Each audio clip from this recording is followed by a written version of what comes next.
Hello, everyone. I am Aditya Golapuri, one of this year's Envision co-presidents, and today we're lucky to have Professor Anders Sandberg with us in a collaboration with Policy Punchline. Professor Sandberg is the James Barton Research Fellow of the Future of Humanity Institute at Oxford. His research primarily focuses both on existential risks as well as societal and ethical facets of new technology, particularly in the long term and regarding human enhancement. So before we get started discussing, I just wanted to give you a chance to give a brief definition of existential risk, because I think many of our viewers will be unfamiliar with this term. Well, thank you very much for having me here. So normally when we speak of risks, we talk about how likely they are and how bad the impact of the bad thing in the risk is. Existential risks have this particular property that they end something. And usually when I talk about it, I mean the end of humanity or something about equally bad. It's fairly common to hear people use existential risk when they talk about threats that might mean that an individual or an organization or even a nation might end. And I think that actually misses the interesting things that happen when we deal with the biggest existential risks. And of course, it's worth noticing that quite a lot of people are just using it as a general strengthener, saying it's an existential risk if our quarter result this year are low. I would say that's kind of totally missing the point. The interesting thing about existential risks is that they're kind of the worst risks that you could possibly have. And that leads to a lot of interesting implications. So just to sort of clarify the definition slightly, would you, for example, count we're launching a lot of debris into space, and as that multiplies, we might permanently lock off our ability to exit the planet. This would not necessarily pose an extinction threat to humanity, but it would prevent us from ever sort of colonizing other worlds. Would you classify something like this as an existential risk? So that is where we get to the interesting border cases. So my definition is to some extent based on the old-fashioned idea. Yeah, the worst thing that could happen to you is that you're dead. But this is not strictly true. It could also be that you might get very sick and lose functions like hearing and sight. That would permanently make your life less good.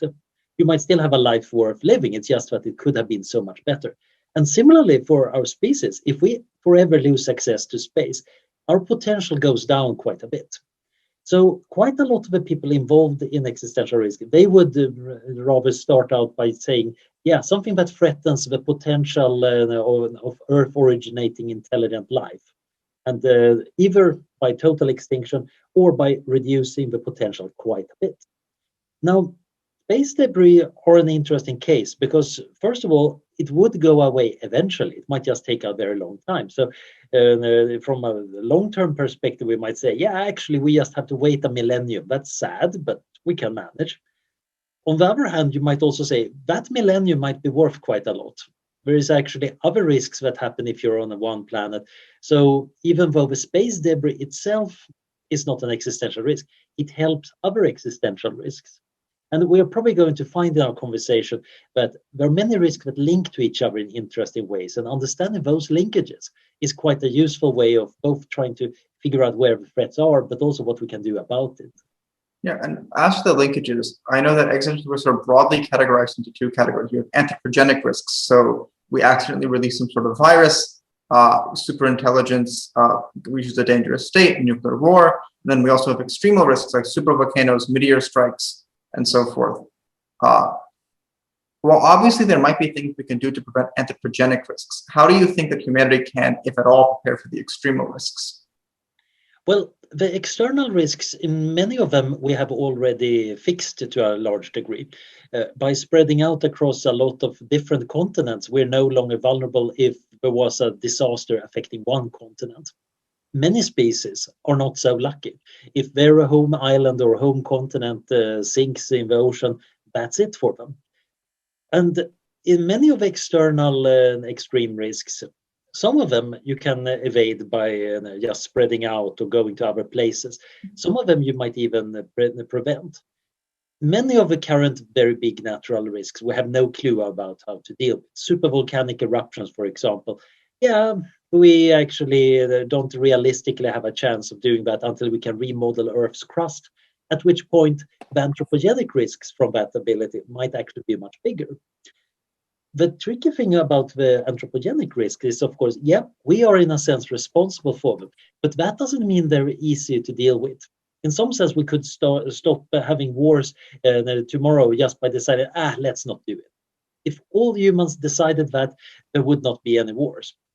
Except, of course, that it's a kind of implausible thing to think that we would. Not just because it's hard to coordinate people, but because many people have motivations that make it likely. And in many cases, we create these traps for ourselves. The Cold War was very much of a stalemate that it was easy to get into, but rather surprisingly hard to get out of. And that threatened our species with extinction in order to further natural interests, which is one of the kind of worst bargains you can imagine.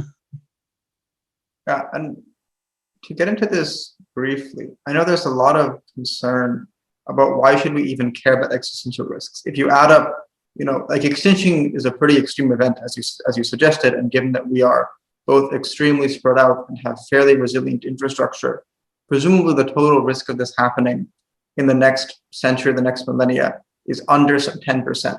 So why should we be concerned about this low probability event versus other very likely events that will simply cause losses in quality of life? Yeah.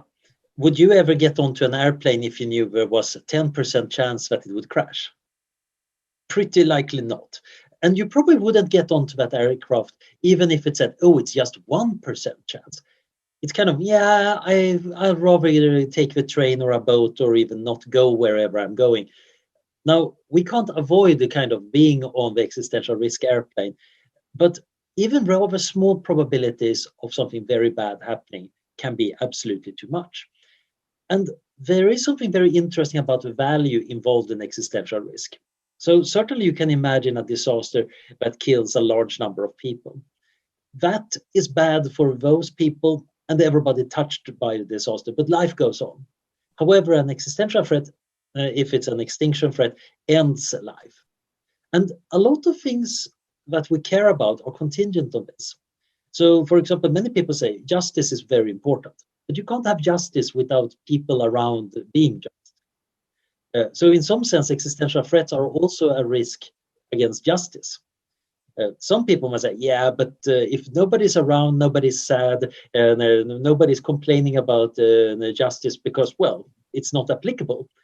That's true, but it also seems to imply that a lot of good values get lost. So now if you take the consequentialist perspective, we say a lot of value that could have been realized doesn't get realized. That's terribly sad. You might also say, there is a kind of intergenerational justice issue here. We shouldn't discriminate against future generations, just like we shouldn't discriminate against spatially remote people. After all, time and space are on the equal par thanks to Einstein.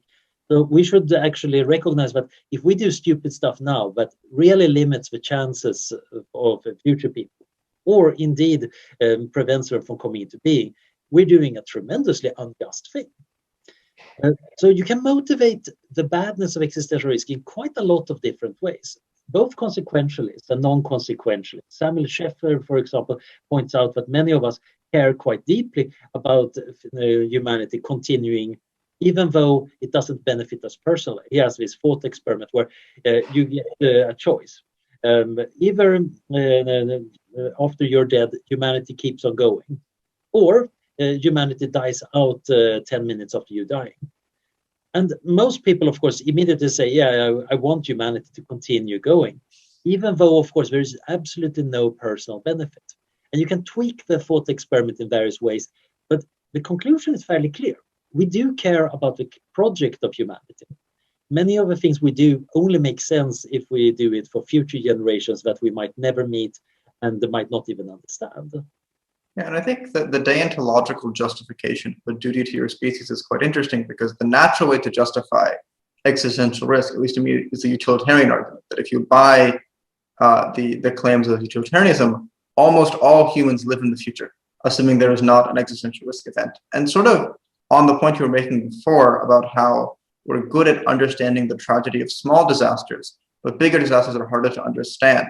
I was curious if you had noticed a change in the public's view due to COVID-19. It's one of the first large-scale global events we've had luckily in a long time. And obviously, while it wasn't existential, how have you seen it affect people's views of existential risks, especially bio risks? I think certainly COVID-19 has affected people's views, maybe much less than it should have, but much more than most arguments any philosopher could make to them.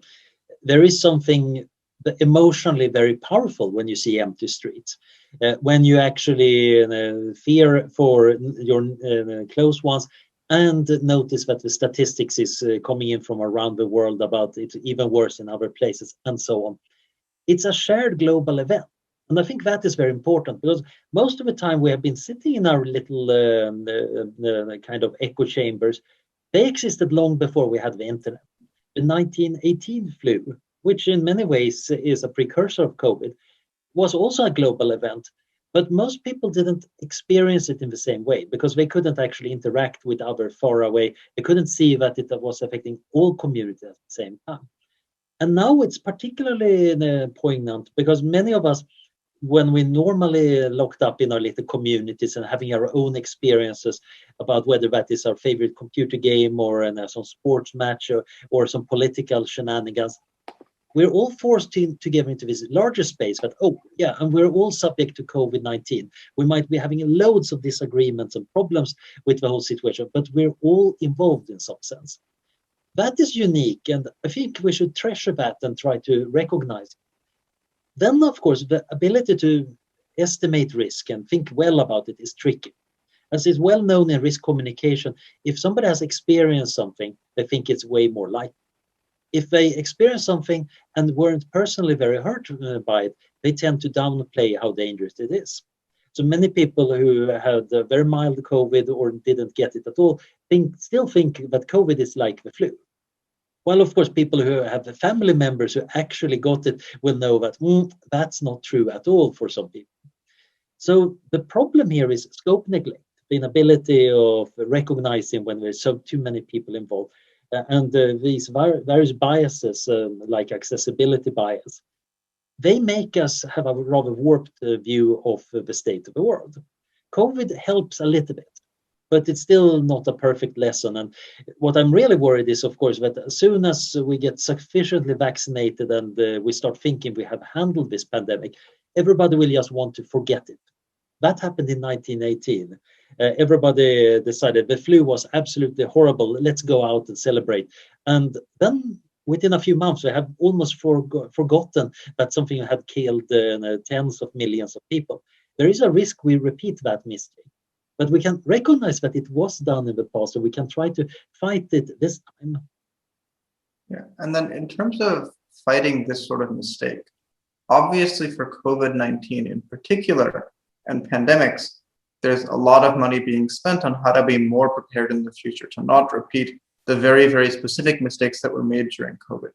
But either on an individual level or perhaps a societal level, are there steps we can take to address other existential risks? Or is it mostly a matter of being aware and hoping they don't occur? It depends on the risk. There are some risks that you can just fix by setting up the right mechanisms. We could monitor asteroids and comets and try to deflect them if something seems to come too close. Now, the probability of that actually being useful is relatively low, so it's probably not time very well spent, which is sad because I love the planetary defense community, and they are the ones that actually have one of the risks best controlled. And whenever I say that to them, they look very sad because they feel like we're underfunded and nobody understands them, and the total community fits into a large lecture hall. Still, that is a risk we can manage in one way. There are other risks that are much trickier, but you can do specialized work on, like nuclear war. And then there are ones that might be emerging where we might not know perfectly well what to do, but we might have some good opportunity for fixing risks before they happen, like artificial superintelligence. The tricky thing is, of course, the most likely thing to do us in might very well be something we never thought of. So we also need to have this general ability to respond when something truly weird and surprising happens. And that requires something very different from having good telescopes looking for asteroids. It's even slightly different from the defenses we can do that work against many risks. I'm involved with the non-profit AllFed that is looking at how to feed the world in the case of really big disasters.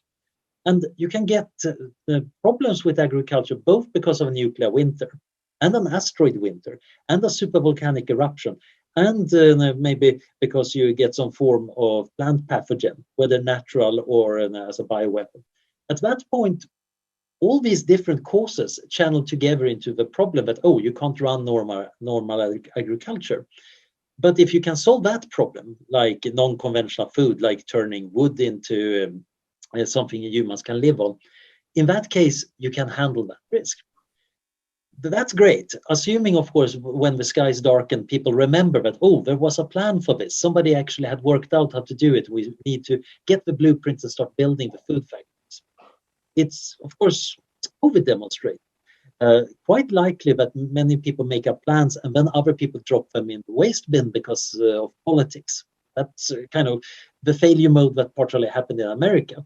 It's very interesting to note that many of the failure modes of governance we saw in COVID are different in different countries. So there is so much to learn from. It's kind of an expensive lesson, but we can learn from what happens when you have too rigid models, like in Sweden, or when you have the wrong organization for solving the problem, like in the UK. So the real issue is, of course, how do you handle the totally unexpected? And for that, you just need to have a rich, agile civilization that is able to notice that something is awry and then quickly reach a decision and then do something about it. And this, of course, sounds way more utopian than deflecting any asteroid, because most of us can at least imagine a technical solution for asteroids, but getting sensible governance, whoa.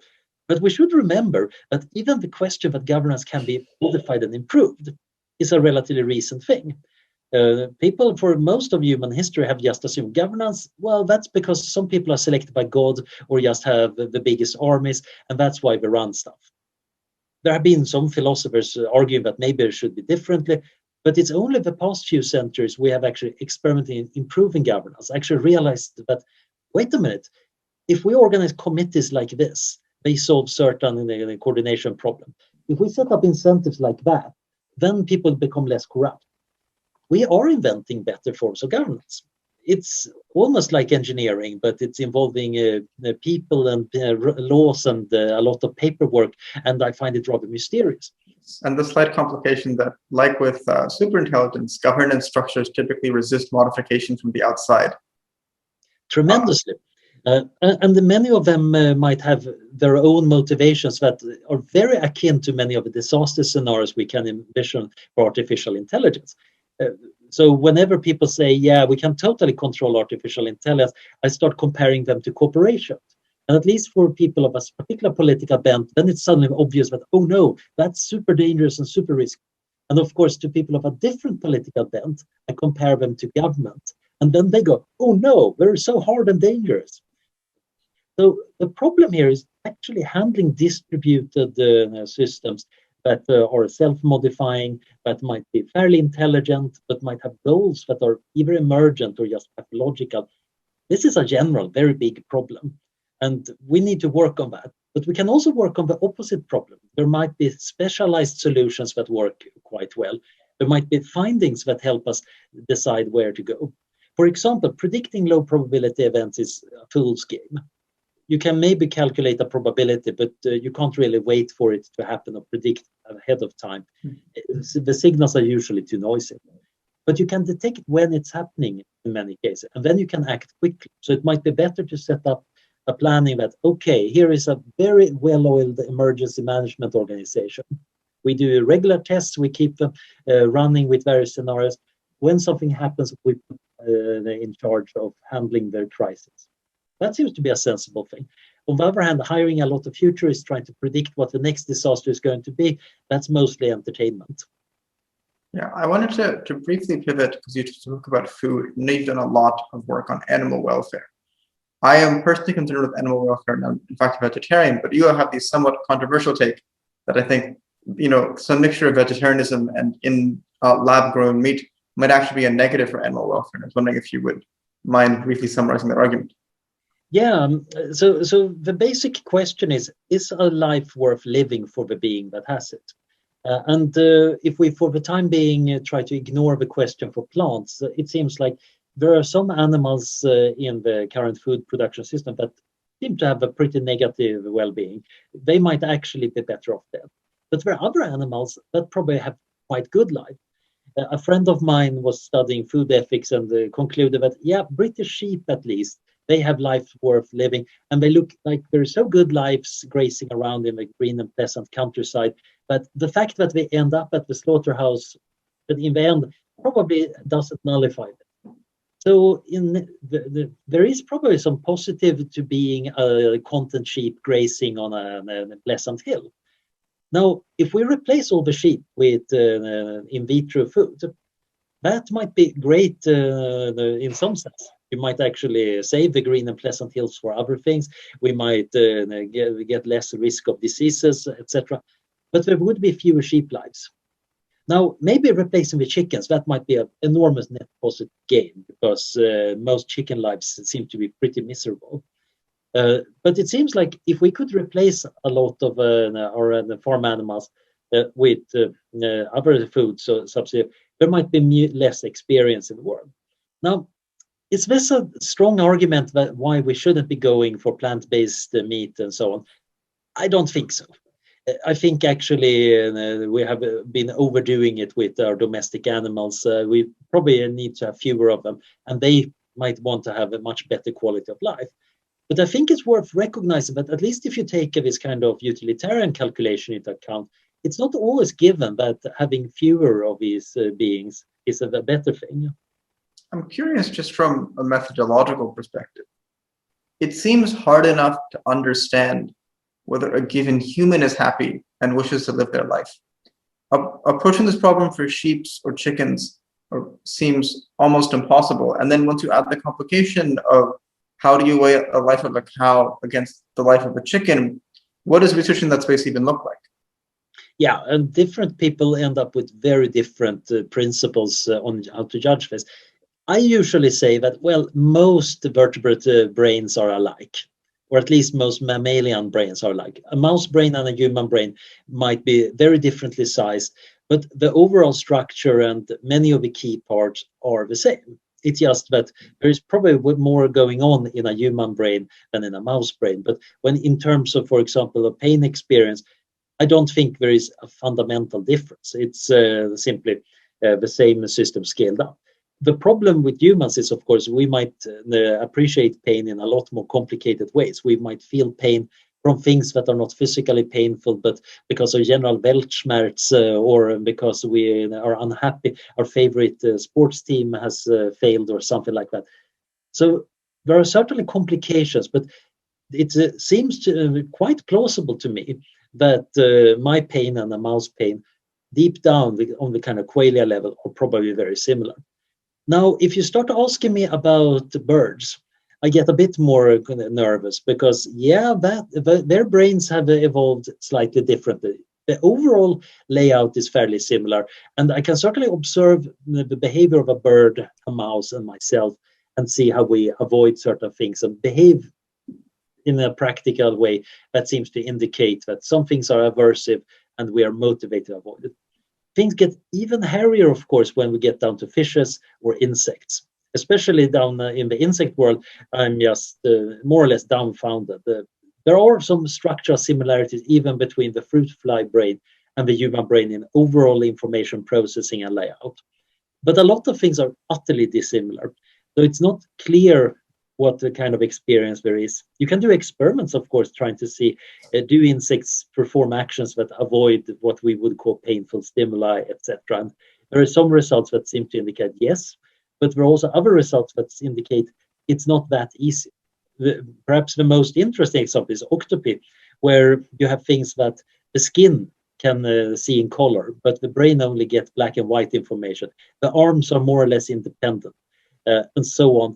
The overall structure, what it is like to be an octopus, seems to be exceedingly different from what it would be to be a vertebrate. At this point, our intuitions are just no good. Just to push back slightly, so I think I can perhaps buy that physical pain is a similar experience across various classes. And while humans might be able to experience unique pains like heartbreak or loss of a loved one, perhaps you can draw some analogy there towards extreme physical pain and say it's a similar experience. And in fact, we know that severe physical pain can cause trauma and PTSD-like symptoms that are similar to, strictly emotional pain. But on the pleasure side, the pleasures I've received from things like friendship and learning and so field far exceed any physical pleasure I've ever received. So it would seem as though there's some reason to argue that more intelligent creatures can experience orders of magnitude more pleasure and perhaps should be valued at a much higher level. Yeah, and there might even be pleasures that are in some sense lexically more powerful than others. There are qualities to them that doesn't exist before. An analogy I quite often use in my lectures is that we can imagine some monkeys considering to evolve into post-monkeys and arguing about whether this is a good idea. And they realize that intelligence is instrumentally useful for getting bananas, and bananas are good. So these post-monkeys are going to be great at getting bananas. So that's wonderful. So we should become post-monkeys because there's going to be more bananas. As post-monkeys, we humans, of course, realize bananas are nice.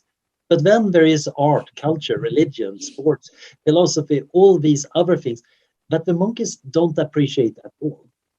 Now, there are interesting shades here. Both monkeys and humans like sex.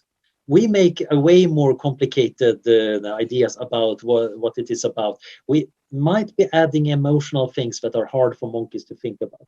Similarly, friendship certainly exists among monkeys and other primates, but we humans can, of course, make friendships in an even more deep and nuanced way. The core friendly emotion, I think, has the same underlying neural basis. It's not that different. But then it can get very fundamentally expressed in a very different way. Now, we might, of course, imagine post-humans going even further. And we might say, oh, we're going to be so good at philosophy and sports and that. And they might have emotions that allow them to feel really good friendship. And the post-humans will say, yeah, that's cute. Yeah, we do like bananas from time to time. But we have these other concepts you humans can't even get. And kind of, it's cute with spiritual fulfillment, but there is better things. Now, that, of course, seems to indicate that it's very valuable to try to explore these higher realms. Many of them, which are probably empty, are probably modes of thinking and being that are totally pointless, both from an outside perspective and an inside perspective. But there are other ones. We know that being human can be wonderfully good. That hint that there could be very valuable things out there that we really, really ought to be exploring. The tricky thing is, of course, what this does morally. Does that mean that those post-humans now hold even higher moral value than mere humans? Because if one of those post-humans dies, well, all that friendship prime, that consciousness, super consciousness of whatever it was that was so valuable disappears. And it might very well be that, that holds a tremendous amount of moral value. But just like we might say that a mouse is a moral patient, it's not particularly smart, but it does feel pain. It might feel a bit of pleasure. We shouldn't be inflicting pain and suffering on it unduly. We might actually have some form of system where we say, moral patienthood here is an important thing. We need to apply it to a lot of things out there in the world. It might even be that we need to think about ecosystems, even though the ecosystem itself doesn't experience anything. But there are many biocentric and ecocentric views in ethics saying that they actually have intrinsic value regardless whether humans are around. But conversely, we have this challenge that there might be systems that have high concentrations of value. And that is, of course, tricky because we like to think that we are, of course, at the top. But that's just because we are currently the best embodiment of value. It might very well be that there are higher forms. There are countervailing arguments. Immanuel Kant, for example, he would say, actually, there is a kind of plateau. Once you're a sufficiently good, rational, moral agent, you will figure out that my philosophy is right, basically. And then you're going to be able to figure out what to do. And all other beings, whether they're aliens or robots or anything, are all going to reach the same kind of conclusion. So in his model, I think, I haven't got to Kant around to ask, but it seems like we would end up on this super plateau. And it might also be something like human dignity and human value. We might say, yeah, that guy is a gorgeous Nobel laureate and with $1 trillion in the bank. And that is a really rude, annoying beggar. Both have the same human value, but there is one of them that you might invite over for dinner more likely. On the other hand, maybe you should invite the beggar for dinner because he needs some friendly interaction more. But those differences don't overshadow the fact that both are humans that are worth kind of respecting as humans. So it might also be as we develop the world, because I think the world is getting more and more complex as evolution and intelligence are adding stuff to it. We might end up with more kinds of value that you need to take into account in your decisions. And this is, of course, going to give headaches to both us and the superhumans, because more kinds of things you need to trade against each other, the more likely it is that you can't solve the constraint satisfaction problem. Straying near a perhaps dangerous topic, which I will avoid for those who haven't heard it. If we believe that there are beings that can experience lexically more value than we can, not just maybe more or greater amounts, but lexically more value, do we then have a moral obligation to devote almost all of our energies towards creating those beings, either directing evolution in certain ways or creating superintelligence artificially? Because if they can experience lexically more value, then the slightest value they can experience is worth more than the sum total of human experience combined. Yeah, that is a really interesting question, and I wish I knew a good way of answering it. And I think quite a lot of people would say, no, that's not really possible. Many would probably make an argument that is somewhat like Kant, and you have this plateau of value, and there is a top of that, and we are on that. I'm not so certain this is true. At one point in history, the universe was just plasma, and then we got a little bit of solid matter. But at some point, there must have been the first living being. And it seems to me that the first living beings actually hold lexically more value than all the rocks in the rest of the universe. Now, you might argue that maybe as a consequentialist, I should actually say, yeah, actually, it's not lexically, it's just an enormous number.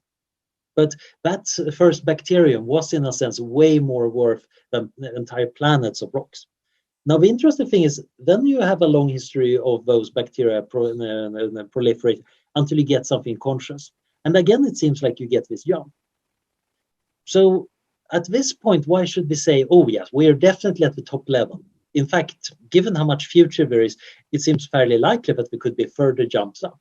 That doesn't mean that a beautiful planet or for that matter, bacteria lack value. But it might be that most value get embodied in these high-value systems, whatever they are. Does that mean that we have to seek them out? At this point, it's kind of interesting because I was talking earlier about that given how much value there might be in a post-human mode of being, we might have a good reason as humans to try to seek it out.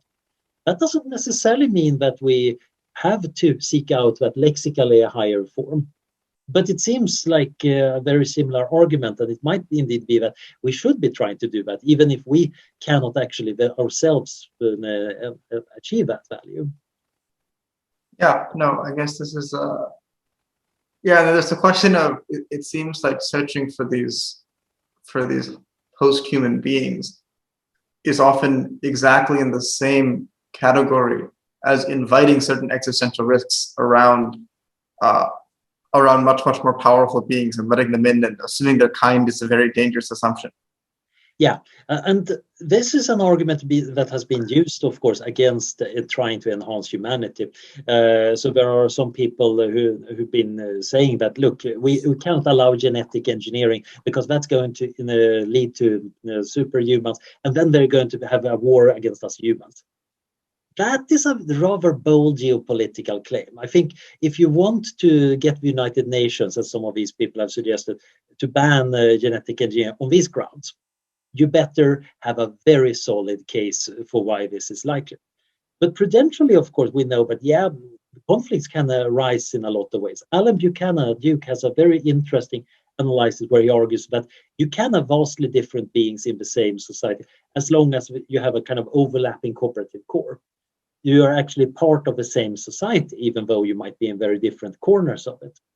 The real trouble starts when you're actually totally separate, when you don't need the others. This is, of course, why the European Union is the best peacekeeping force ever, because you can't start a war in Europe because the paperwork would be too complicated. And we're all dependent on each other in crazy supply chains. And the same thing is, of course, true to some extent in a society. We're embedded in a matrix that is also keeping us somewhat on the straight and narrow, much more than the police is doing. And I think the same thing might be true also for creating new entities. If you have a little black box under your desk that is super intelligent and has no interest related to the society of the world or human culture, that's a very dangerous super intelligent black box. It might try to achieve its goals at the expense of everything else. If, on the other hand, those black boxes are living in the Amazon cloud and are engaged in various parts of human society and human business, at this point, they might maybe drag the economy out in the stratosphere in weird ways we might not like, but at least we are kind of getting dragged on in the same way. We still have a fair bit of problems here. In many ways, fears about post-humans and superhumans are fears about ourselves and our bad sides, which of course clearly point that maybe we want to fix those first. They might actually be rather good targets. So lack of compassion for others, that's actually something we would like to figure out how to handle in ourselves. If we could get superhumans that were super compassionate, that might actually be both rather scary and quite helpful. Figuring out better ways of regulating powerful systems. We want that for our companies, our AI programs, and our governments anyway. Yeah, although I guess, I would like to think that I and most people I know are fairly compassionate. And yet, if, an ant steps into my room, when I try to get it out, I am not trying to kill it, but I'm fairly unconcerned if I kill it. So there is some sufficiently large intelligence gap or capability gap, whatever, where it seems like even a non-malicious intelligence would probably not view humans as having much inherent value. And thus, on the one hand, humans have been extremely good for the numbers of chickens. They've been extremely bad for the number of bison. And that feels like a fairly random decision. Yeah, and the chicken happiness is probably down. The average chicken in the world is probably less happy than 100 years ago. So you could argue that the average or maybe even the sum of chicken hedonic experience has gone down, mostly because we want cheap protein. And of course, we're paving over countless anthills because we find it very useful to make roads, or even do changes in the environment that in some sense is good for the environment, but happen to be very bad for that particular anthill. Now, you could imagine a kind of Zionist superintelligence, but actually really appreciate individual human value. And it's not like compared to it, humans are not worth anything. It's rather that it's scaled upward. So it's aware of all the irreplaceable things that are lost for every human. Could that still act well in the world? That's a good question. You could imagine that it could get totally paralyzed by trying to care for everybody and respect everybody and everything. It might also be that there are smart ways around this. I think in the end, any decision theory is going to involve trade-offs. And that is, of course, the scary part when you think that you might be the thing that is traded away for something else that is better. So this is also where I think it's rather important that we make sure that we're part of the emerging powerful systems. One interesting analogy is, of course, what's going on with companies.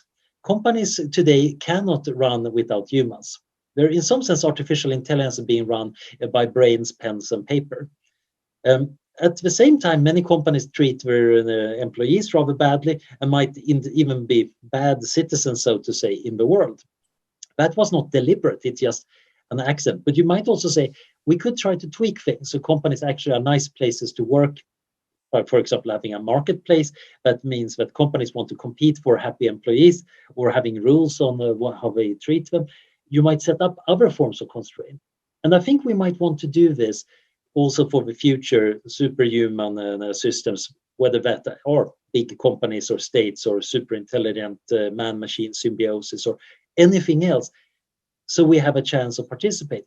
That's going to require quite a lot of research. It's going beyond mere value alignment. It's kind of game theory for systems of entities of very, very different strengths. Yeah. I know we got off on a slight tangent there, but one of the other questions that I wanted to get into was in terms of quantifying existential risk or qualifying it from a personal standpoint, not from a societal viewpoint. One, as we've established that the existential risk might not be as trivial an event as we think it is, because while I might have some 1% chance of dying in a car crash, if there's a 1% chance of an existential risk, there's a 1% chance that kills me too. But as individual humans, what is the way that we should conceptualize our relationship with existential risks? Yeah, doing it as an individual risk is actually surprisingly effective sometimes. So there is this way of visualizing personal risk in terms of micromorts, 1 chance in a million of dying. So, for example, I have about 5 micromorts a day risk. So I actually have in my office little poker markers with skulls and crossbones on it, 5 of them. So you can kind of think of your risk budget. Now, if you in a bike a certain distance, you get 1 micromort. If you do something more dangerous, you might get a whole pile of micromort. The interesting thing about these ones is that it's much easier to visualize them when there's something concrete. And this is also true for bigger risks. When people think about pandemics, they usually don't think about the risk to themselves. They hear about the Black Plague or things like that, and you envision it in far mode. You tend to use a high construal level and think about a scenario that would maybe look good on television. But the real problem is, of course, that it's the near mode that guides your decisions. When you think about what am I going to do today? Am I going to risk crossing the street even though the light is red? That is a near mode decision. And getting that emotional investment of risk so you can calculate them or kind of feel the weight of the risk in your hand is quite effective. So when you start thinking about pandemics as, oh, how much personal risk is there in my lifetime of me dying in a pandemic? That's quite useful. I very quickly, when the data started coming out for COVID, started looking at, okay, how risky is this if I got it? And I realized it's not the end of the world, the most likely for me, but it's a really unnecessary risk that I should do a fair bit about. It's basically a doubling of my mortality rate per year. So yeah, totally worth avoiding. And then, of course, thinking about others. And this is where things get interesting. You get a much stronger argument. And this is quite often where we fail when we do the math and philosophy. We talk about these nice abstractions, but actually, when talking about existential risk, it's kind of important to point out this is about saving your mother and the grandmother. This is about saving that little girl down the street. If an existential risk happens, that little girl is going to get it. I sometimes have people saying, I don't care about these things. And then I give this horrifying description of the last infant dying somewhere, and that was the last human voice ever. And then, of course, mold slowly creeps across the last copy of Mozart's collected works, and that's it for that music. That's very concrete, and in some sense, it's a rhetorical, slightly dirty tool. But it's also quite useful to realize the emotional power that it does matter. It's a little bit like Tibetan monks doing this death meditation where they imagine themselves dying and all the things supposing to happening. Whether that is a great way of organizing your life or not might be debated. But I do think it's useful when dealing with abstractions sometimes to turn them into something horrifyingly concrete. Then you want to be able to tune that back to, because otherwise you won't be able to sleep at night. You want that intermediate level where you realize this is stuff I can deal with in my life. This is stuff I need to talk about and do things about, but I don't need to stay up all night feeling I must work to reduce the probability by even a minuscule fraction. Yeah, maybe I should, but I'm going to burn myself out in a few weeks if I did that. So there is a rational balance to be done. This is, of course, super tricky, and not everybody has the mindset of doing it in my way. But I do think turning risks into something concrete and being able to be then flexibly move between very concrete and very abstract, that's kind of healthy. I think this is how we should think about things like investment. It's useful to both care about your investment, but not caring too much. Yeah. After all, your cryptocurrencies, they're just crazy numbers until you turn them into something you can actually buy. If you treat them as they were actually something valuable when they're up there in the cloud, you're just going to go nuts. Yeah, and I suppose that with the micromorphs, there's this natural balance between, I think most humans, at least in the abstract, would prefer 65 years well-lived to 75 years poorly lived. So there is some notion of, I enjoy rock climbing, for example, which, while not excessively dangerous, is certainly not the optimal risk avoiding way to get my exercise in. But it brings me sufficient other pleasure that is probably worthwhile. And I was curious what you thought about the broader existential version of this argument that the things necessary to prevent existential risks, or whether that's significantly curtailing oil consumption for climate-related risks, or investing significant amounts of money into planetary defense systems, or whatever else it is, will reduce our current pleasure sufficiently enough that it is not worthwhile. Especially once you consider discounting future utility using standard future discounting models. So it's worth noticing that nobody, or maybe extremely few people, actually get pleasure out of burning oil directly. It's always instrumental. We burn oil in order to power our cars or do various things, but it's those things that have a value. Very few people really care about oil. There's always somebody, but it's just instrumental. But we can certainly imagine doing many things to reduce existential risk. We could curtail, for example, doing theoretical physics experiments in particle accelerators, because maybe, just maybe, they could make a black hole or a strangelet. It might be better that we never find out the fundamentals of physics than we implode the Earth accidentally. I think that particular risk calculation doesn't work. We have good reasons to believe that particle accelerators are safe enough. But you actually need to do that calculation. You can't just assume it and turn it on. Similarly, we could imagine putting in a massive surveillance system so people don't brew up any bioweapons or dangerous AI systems. And if you do it right, that might actually be totally fine. You could imagine having bomb-sniffing dogs everywhere and bomb detectors in every room. And since most people don't get pleasure out of exploding bombs or making bombs, this would actually make the world safer and nicer. And bomb-sniffing dogs, they might bark if they detect a bomb, but they don't tell anybody else about the other parts of your private life. So there are forms of surveillance that are okay. But most of the time when you mention surveillance, we get this feeling of somebody creepy sitting in a control center watching you on a screen and probably making judgments about your life. That's why we don't like surveillance. Partially because even if there's nobody behind that screen, we might behave differently if we think somebody's surveilling us. And that is already impairing our ability to live a good life. So you could imagine some methods of reducing existential risk that actually are not worth it, because they themselves reduce our potential much. Sometimes you might imagine something temporary.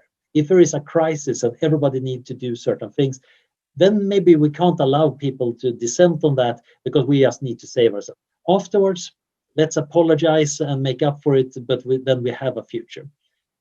There might be some situations where you evade an existential risk in a manifestly unjust way.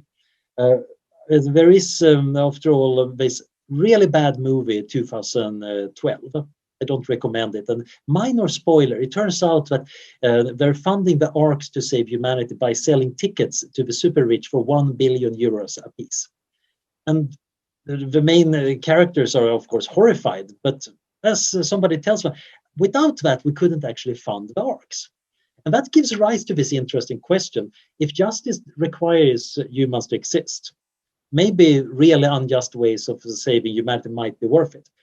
But then again, if you have a choice, if there was some way of saving humanity without doing the super unjust thing, maybe it's clear that we should take that one. So I think many of the trade-offs we need to do to reduce existential risk are probably not problematic.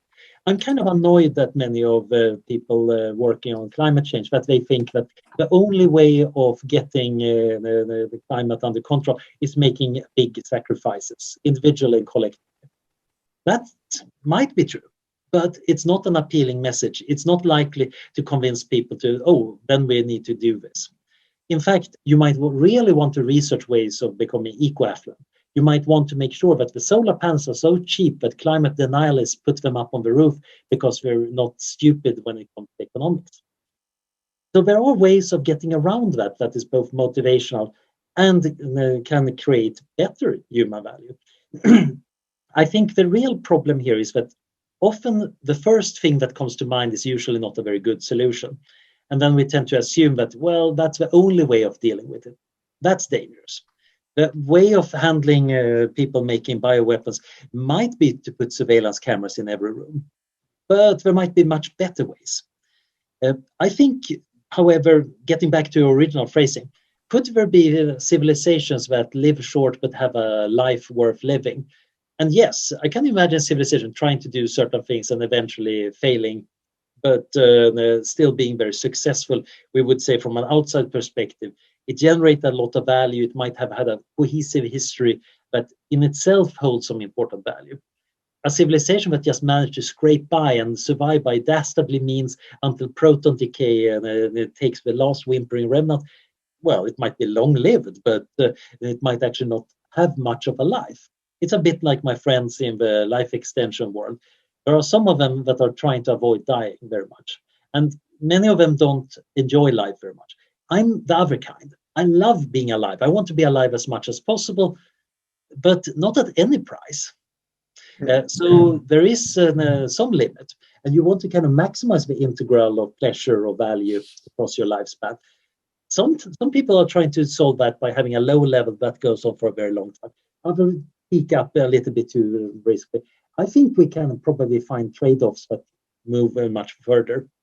And of course, there might be values that are more non-consequentialist in nature.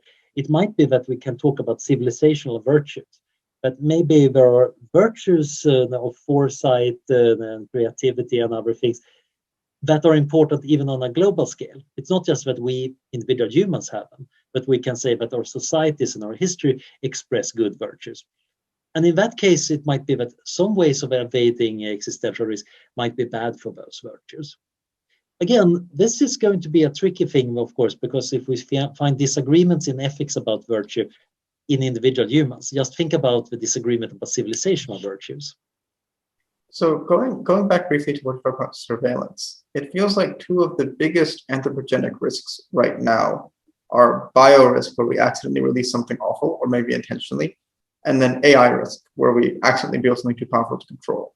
And the problem with both of these risks in preventing them is it would not be that hard for a disgruntled postdoc or assistant professor at some suitably high-tier lab to sneak out smallpox. It would be hard, but not much less hard than maybe you would hope it would be. And while no one has built superintelligence yet, there's nothing to suggest that a superintelligence won't come out of someone with a couple $1,000s worth of computing equipment, and it might not need supercomputer levels of compute. And perhaps a full surveillance system might prevent this, but that level of surveillance seems almost tyrannical, especially on the computer science side where it's quite democratized. Is there even a point in trying to prevent these sort of existential risks from a prevention side rather than a responding to them once they happen? Well, that depends on both the severity of the risk. And I think one can make a good argument that actual existential risk might be so bad that we actually should rationally accept quite a lot of restrictions on what we might do. At the same time, in practice, controlling what everybody is writing in terms of code, that's a non-starter without having some very extensive software that is reading, because you can't actually have enough people reading that code. Or we have to make do without doing very much coding, which is also not going to fly. At that point, you end up maybe needing quite a bit of AI to avoid the other AI, and you're ending up in a who watches the watchman situation, which is tricky. I think in many cases our best defenses can be relatively subtle. During the Cold War, the red phone between the Kremlin and Washington really reduced the risk of accidental nuclear war. Of course, it's not red and it's not technically a phone, but the fact that the leadership could communicate quickly in a crisis, and it would be very hard to interrupt that reduced risk quite a bit. It's not a perfect solution. It still doesn't help if one of the leaders is not really sane, but it does help to some extent. And we can do a lot of these partial solutions that get risk down, and many of them have surprisingly small trade-offs. When it comes to biorisk, it seems that probably biotechnology is the best solution to many of the biorisks. Putting up surveillance systems in every room to make sure nobody's doing biotechnology is going to be tricky. On the other hand, we probably want a global disease monitoring system. We probably want to make sure that every smartphone is constantly sequencing whatever it finds in the air, and kind of gives you a little bing if it notices something that you probably don't want to breathe in. And of course, it notifies the CDC too, that at this time and place, I noticed this really worrisome little sequence. If you can pull off that kind of system, we could actually improve things, both against natural and artificial threats. There are various technical solutions to making biotechnology safer, and I think we should pursue them with gusto. One of my favorite concepts is differential technology development. There are many technologies that can be foreseen to be risky and dangerous, but there are other technologies that make them less dangerous. For example, you could in principle foresee that if you're driving around a car and you crash into something, that's dangerous. Seat belts reduce the danger. So if you invent seat belts as quickly as possible when you have cars, or even better, before you have cars, then suddenly cars are no longer as dangerous. And this, of course, goes for many of the technologies we're talking about. Alignment, the systems to make artificial intelligence aligned with human values, or the other forms of safety protocols, can be developed before we get to powerful AI. Geoengineering might be a risky option for handling climate change, but it seems like we can reduce the risk if we had a good way of mopping up stuff in the stratosphere. So that stratosphere cleaning the system, that's something we probably should be putting a lot of research funding into getting long before anybody actually starts thinking seriously about geoengineering. So I think changing the order of technologies can quite often solve things in a way that also doesn't mean that we need to do a horrible trade-off. If the trade-off was the privacy versus the survival of a species, I think, okay, privacy can go. We have actually survived quite well without privacy for a long time. But there are other things that you probably shouldn't be throwing out the window. There is a point where you might say, actually, at this point, we might want to accept that risk. You mentioned mountaineering earlier, and I think it's a beautiful example of a risk that is worth taking. There are some risks that are worth taking, probably not existential risks, but for example, a risk that a major research project fails and doesn't find anything, or an attempt at colonizing the moon and it fails. Well, it was still maybe worth doing if we had the right intentions, etc. There are many great things that will fail in the future, and that's kind of all right. We just want to make sure that it's possible to keep on going after the failure. Yeah, certainly. And I think that's possibly a good place to wrap up a little bit. Thank you so much for being with us here today, Dr. Sandberg. Thank you for having me. This was exciting. Yeah. Is there a final thought you'd like to leave our listeners with about the nature of existential risk and what they can be doing to conceptualize their own place relative to these risks that abound? It's actually quite fun to do the little calculation of looking at mortality tables and then comparing various probabilities of things and trying to see, okay, is nuclear war above or below that kind of cancer I got worried about yesterday? That's the morbid thing. You can also, of course, go out and go in nature and look at stuff that's been around for a long time. Beetles, for example, have been around for hundreds of millions of years. They survive really well, and they're not terribly smart. There is hope also for us humans, I think. And we can actually see that there are many systems that are less intelligent than we are, that still have tricks to survive and actually exist in a good way. All right. Well, thank you so much. Thank you. Cheers.